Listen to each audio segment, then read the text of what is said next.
Tēnā koutou. My name's Kate Walmsley. I'm part of KaiCycle, and I'm very excited to be presenting to you about the work that we've been doing over the last 5 years to create a scalable model for community composting. So thank you to the Zero Waste Network for their amazing work and for this opportunity. Firstly, what is the problem we're trying to solve with this? Of course, it's food waste. Both globally and locally, we have a massive issue with food waste.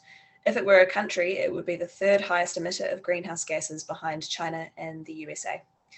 Where we are, in Te Whanganui Atara, Wellington, Aotearoa, New Zealand, a quarter of what we send to our landfill is organics, with over half of that being food waste.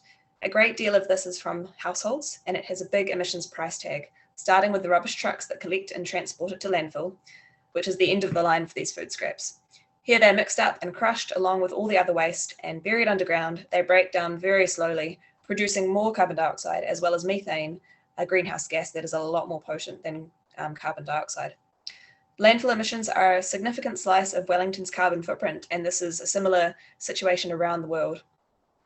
So reducing food waste and other organics to landfill is low-hanging fruit to reduce emissions that are accelerating climate change, and there are much more useful things to do with it. It's also important to note that we need to stop wasting so much food in the first place. About half of what Wellington households throw out is avoidable food waste, not talking banana skins or potato peelings, but food that could have been eaten but wasn't for whatever reason. But it's a big mistake to only focus on this end of the line that creates landfill emissions. It's just the tip of the iceberg. We need to zoom out and take a look at the bigger picture. Our industrial, linear, fossil fuel-driven and wasteful food system produces a much greater slice of global emissions from factory to farm to fork to landfill, as well as contributing to a range of other pressing problems, including soil degradation, food insecurity, food poverty and chronic health issues, waterway pollution, and biodiversity loss. These problems all have a common root in the industrial food system's systematic degradation of soil health. A big part of this has been the reduction of soil organic matter, the carbon-containing fraction giving soil its biological diversity, structure, nutrient-releasing, and moisture-holding properties. So the good news then is that we can go a long way towards addressing this wide range of problems by using regenerative practices to build back soil health and fertility, restoring that carbon into the soil. An important part of this is using compost instead of other fertilizers. Compost is rich in carbon. Organic waste is a source of carbon we can make compost from. So this perceived problem of organic waste is actually a key part of the solution. We just have to use it right. We also have to keep in mind the need to sustain growing urban populations as we transition to a low-carbon circular economy. Our communities need to be resilient in order to survive and thrive despite the challenges we'll increasingly face as our climate changes, let alone pandemics. It makes sense in so many ways to grow more of our food closer to where we consume it, i.e. cities. Even if we could produce a small percentage of our city's total food needs within and next to the city, and with regenerative practices, a lot of packaging and transport emissions would be avoided, as well as lessening the strain on our environment. It would also generate so many benefits, from better food resilience to education and employment opportunities, forming an urban gateway into a more sustainable primary sector. I won't go on about this anymore, as the advantages of local food systems would easily fill a whole presentation. But the point I'm trying to make here is that to enable all of this to happen, it has to start with building the health and productivity of our urban soils. And this requires exactly the key resource we're currently sending to landfill. So let's divert organics from landfill into local composting and use this compost to build our urban soils as part of shifting our industrial, linear, wasteful food system to a regenerative, circular food system that is fit for purpose for the 21st century and for our unique context here in Aotearoa. In this way, we can turn a problem into a multiple duty solution. This is what we see as being a big part of it, diverting household organics into effective composting at the community scale. This is a multiple duty solution that treats organics rightfully as a valuable resource, not rubbish. In this solution, household food waste is dropped off or collected in transport, such as by electric bike, to a local composting hub, which is carefully managed and tended to produce high-quality living compost. This compost is then used by local urban farms, community gardens, and backyard growers to grow fresh food. This kind of regenerative local food system also has huge positive social outcomes, bringing communities together closer through food. Urban green space is crucial for mental health and well-being, and vibrant green spaces like urban farms and community gardens facilitate more social connection and learning opportunities. Urban farms and compost hubs also create jobs, helping us recover from COVID-19 while also laying the pathway to a hopeful and resilient future. Community scale composting is a sweet spot for good compost making. A critical mass is needed for a compost pile to heat up so the process happens faster and kills pathogens and weed seeds. Typical backyard systems are too small to achieve this. At the other end of the scale, commercial scale composting in its huge volumes usually runs very hot, requiring frequent turning with machinery and dousing with water. This limits the beneficial compost biology and produces leachate, which on a large scale can be a problem. Community scale composting can be done to a very high level. At KaiCycle, we use a carefully balanced recipe and inoculation with beneficial anaerobic microorganisms. This means very little turning is needed, but the system stays healthy. All these things keep odor to a minimum. We also let our composting process take its time, letting it mature slowly, meaning the final compost is vastly superior and full of life. It's a completely different substance to most of the commercial product you can buy. You can sift through a cubic meter of commercially made compost without even finding a worm. This stuff just isn't as beneficial for soil and plants. So this is what we have been exploring and developing over the last 5 years at KaiCycle. On the left here is our first urban farm, hopefully the first of many more to come, tucked just off a main road in Newtown, Wellington, sandwiched between 2 childcare centres and the hospital. Nearly a year and a half ago, we became connected with other groups around the country doing similar things through the Urban Farmers Alliance, which was initiated by For the Live Bees, who are based up in Auckland. This has really boosted our learning and our drive to help get these community scale solutions reaching their full potential. We currently collect food waste from 120 local households and offices, all by e-bike and trailer, diverting over 40 tonnes from landfill each year. We compost it all here in the 12 boxes you can see towards the right-hand side, and use this compost on our growing beds to improve soil condition and productivity. Our soil has come a very long way since 2015, when this site was a pretty desolate park on top of Cleanville. Now, thanks to local council funding support, we have 2 part-time farm managers working to make the site productive enough to be financially self-sustaining through selling veggie boxes to locals. This is what's already being achieved by our inspiring friends at OMG, Organic Market Garden, an urban farm in central Auckland that you can see part of on the right image on the screen. At this tiny inner city urban lot that is being intensively regeneratively farmed, they are growing and selling enough veggies to pay 1.5 full-timers at above the living wage. To do this, it all starts with the compost.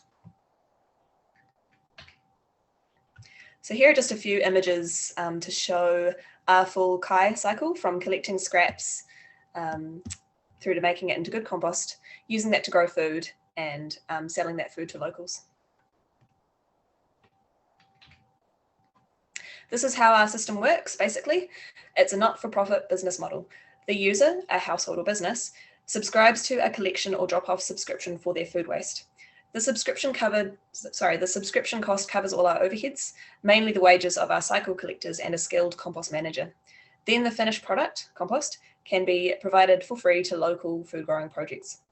It's different to a typical volunteer-run community compost in that the creation of paid roles makes the running of it sustainable over the longer term as well as scalable. This is the business model that's working for us at the moment. We are fortunate to have the problem of demand for our composting service far exceeding our current capacity. That's without doing any active marketing to date, apart from being out there doing our collections twice a week on our e-bikes. In Wellington, there are composting options for larger organic waste producers like cafes and restaurants, but very few options for households and offices. There's no curbside organics collection currently. But we do have a lot of green-minded people in our city who want better than sending their scraps to landfill. We're about to triple our capacity to meet this demand. We're doing this by building a decentralized network of small composting hubs that process food waste produced nearby. The idea is to keep it as local as possible, as this makes the cycle collection loops more efficient and makes it easier for people to choose the drop-off option. This keeps costs down, but also connects users with the local food system and community aspects, rather than the out of sight, out of mind of having our waste collected from the curb. Being connected in this network means that smaller hubs can function more effectively by sharing trained cyclist collectors and compost managers, e-bikes and trailers and composting tools, carbon and other compost inputs, back-end tools for customer and compost management, and in distributing finished compost. I would argue that truck-based centralized waste systems are an outdated model of efficiency. They only work thanks to cheap fossil fuels. As the true cost of burning fossil fuels becomes more unavoidable and emission taxes increase, decentralized systems that trade fossil fuels for jobs, generate a broad range of positive outcomes, and are in line with waste reduction over time, will be increasingly appreciated as a new model of efficiency in the circular, low-carbon economy. We're just beginning to build this network in Wellington. We're creating 2 new hubs, one in the Central Business District and one in the suburb of Berhampore, in a collaborative project with 2 other local organisations, Sustainability Trust and Grow Space Wellington. This has been made possible thanks to waste minimisation seed funding from the Wellington City Council. This funding is covering the costs of setting up these 2 new hubs. Once they're up and running, they will financially sustain themselves through customer subscription charges. KaiCycle is self-funding the 3rd new hub, a satellite site to our urban farm. It will be the largest hub and will cater for our collection service as well as drop-offs. When running at full capacity, we expect these 4 hubs together will divert 120 tonnes of food waste from landfill each year and create 50 tonnes of top quality living compost to be put into local food production. But this is just the start. We hope to expand this network across the city. The Living Compost Hub's software is currently being developed to support the network. It has a customer-facing side where people can sign up, but the magic happens at the back end to make customer and compost management easy and effective. This project is being led by Sheldon Levitt, who has been part of KaiCycle for the last 5 years and has put thousands of hours into the multiple iterations of the software. It is currently still in development, but the next slides will show examples of what it could look like. We're collaborating with some other composting initiatives around the country to develop and test it in practice to make it as useful as possible. The idea is to eventually make it available for wider use at a low cost. The customer-facing side is simple. People can find a hub close to them and sign up to a drop-off or collection subscription. Each hub has a defined catchment zone, and only addresses within this catchment zone can sign up to the hub. This keeps things as local as possible, encouraging people to walk, bike, or skate to their local hub for drop-offs. It also keeps things efficient as more hubs are added to the network. This is our first drop-off compost hub at the Sustainability Trust in the heart of Wellington CBD, tucked down a lane. Sustainability Trust is a social enterprise that encourages sustainable and healthy living. We're stoked to be collaborating with them to create this first hub, which will officially open on the 1st of November and begin accepting signups. This is what the customer management backend could look like. Administrators can check customers are signed up to the right hub and use invoicing tools like Xero through the software, and cyclist collectors will be able to use it to track their collections. At the moment, KaiCycle is using clunky Excel spreadsheets, Gmail, and invoicing software that don't talk to each other. So having all this information and functionality integrated in one place will really cut down our admin time, one thing crucial for its scalability. This is the really cool stuff, the compost management backend that tracks each compost batch. Each batch is started at a different time and then goes through a 4+ month composting process, during which it needs maintenance at different points. So this becomes pretty difficult to keep track of, even with just a few batches on the go. Paper records just aren't that great in our experience. The software will keep track of inputs, mainly food waste and carbon materials. This will prompt the manager if more carbon needs to be added. Undershooting the carbon inputs is the main cause of bad compost odor, so optimizing the recipe and getting enough carbon in there is important. It also makes it easy to keep track of when batches need to be turned, watered, etc., and to predict when a batch will be ready and can be moved out and used. There will also be remote monitoring of temperature, moisture, potentially even gas release, to track the composting process and alert the local compost manager if extra attention is needed to keep the compost conditions ideal. Nutrient and biological analysis of finished batches could also be imported. Over time, this will help figure out which recipes and processes are ideal and continue developing best practice. There is enormous scope for research and innovation in this area. Just need some more funding to drive it. The idea is that this model and toolkit, including the software, can be adopted and adapted by other community-scale initiatives around the country to reduce barriers to entry, increase organics diversion, and amplify positive outcomes. While this model has huge potential, it isn't a business as usual one, so does have some barriers to scaling. Here are the big ones. Firstly, startup funding.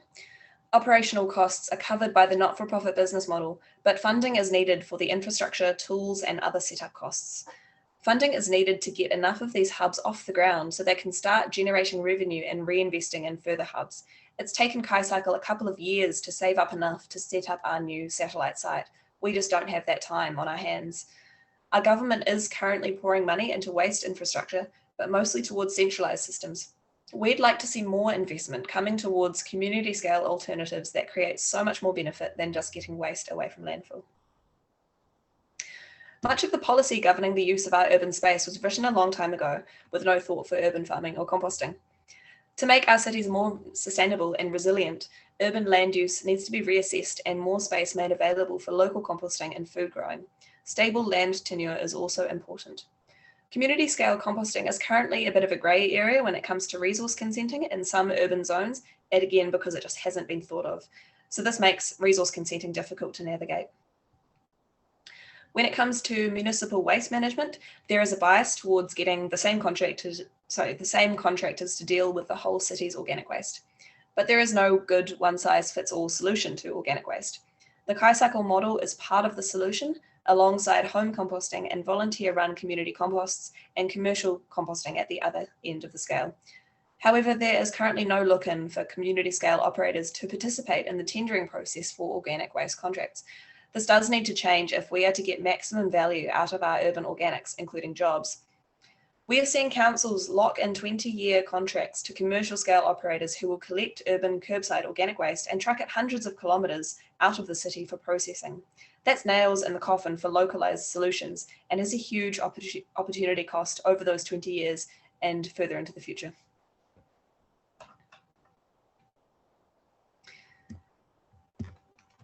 The last barrier I'd like to talk about is labour. Compost hub managers are a new type of job. There are plenty of people familiar with home or community composting, commercial composting and community composting, but working on multiple hubs around the city in a specific way does need different training and skills. So we need to learn and train as we grow the network. But for the demand for this work doesn't seem to be a barrier. KaiCycle is currently looking to hire and train another part-time compost manager. Yesterday, we released the job listing, and less than 24 hours later, we'd received 16 applications and over 400 hits on the website page. This is really exciting for us.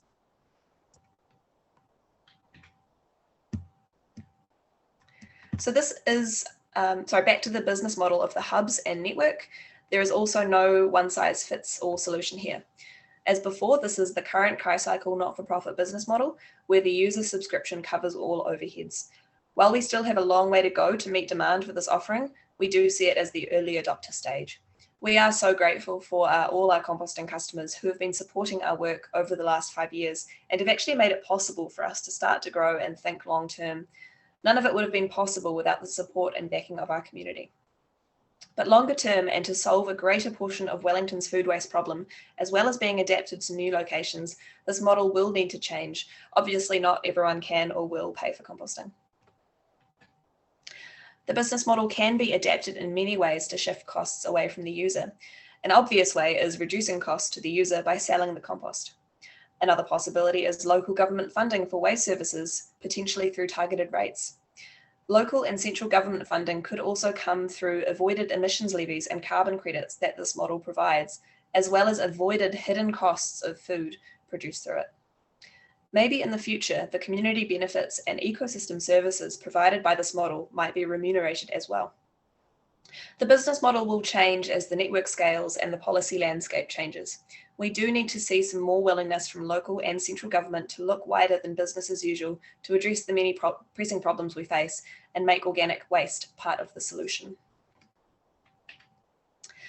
This is a vision for Wellington 2050 we are working on with several other local organisations focused on local food systems to create a sustainable, connected, resilient Wellington where everyone lives well and we can all grow, produce and access good food.